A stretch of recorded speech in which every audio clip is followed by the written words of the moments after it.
আমরা দেখছি যে আমাদের যারা রয়েছেন নতুন প্লেয়ার যাদের উপর আসলে অনেক বেশি প্রত্যাশা, তাওহিদ হৃদয় বা তানজিম হাসান সাকিব, তারা কিন্তু পারফর্ম করছেন ঠিকই, বাট দিন শেষে ওই যে দলগত রেজাল্টে আমরা হেরে বসছি। দলের সিনিয়রদের যখন হাল ধরার কথা, তারা যখন পারফর্ম করতে পারছেন না, তখন এই জুনিয়র প্লেয়াররা তারা যতই আসলে ভালো মোমেন্টে থাকুক কিনা, তাদের উপর তো আলাদা একটা চাপ তৈরি হয়, যেটা কিনা তাদের পারফরমেন্সও ছাপ ফেলে। দেখেন, সবকিছুতেই আপনার চাপ থাকবে। জুনিয়র সিনিয়র বলতে আসলে তেমন কোনো ব্যাপার না। আপনার ন্যাশনাল টিমে যখন আসবেন, ডেফিনেটলি ইন্টারন্যাশনাল লেভেলে হয়তো অতটা এক্সপিরিয়েন্স তারা নাই, বাট আপনার ঘরোয়া ক্রিকেট বলেন বা অন্যান্য পারফরমেন্স দেখে কিন্তু আপনার সিলেকশনটা করা হয়।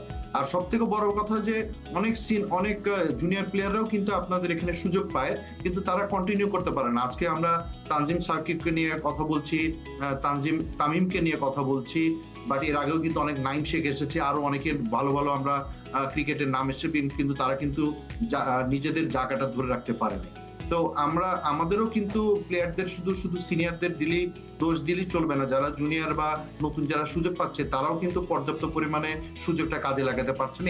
এটার জন্য কি আমাদের সিনিয়রদের বা যে লিটন যারা রয়েছেন বা আমাদের সাকিব মাহমুদুল্লাহ, তারাও তো পারফর্ম করতে পারছে না। তারা যখন পারফর্ম করতে পারছে না, সেক্ষেত্রে আসলে এই যে হৃদয় বা আমাদের তামিম রয়েছেন বা সাকিব রয়েছেন, তানজিম সাকিবের কথা বলছি, তাদের জন্য তো আসলে পারফর্ম করাটা কঠিন হয়ে যায়।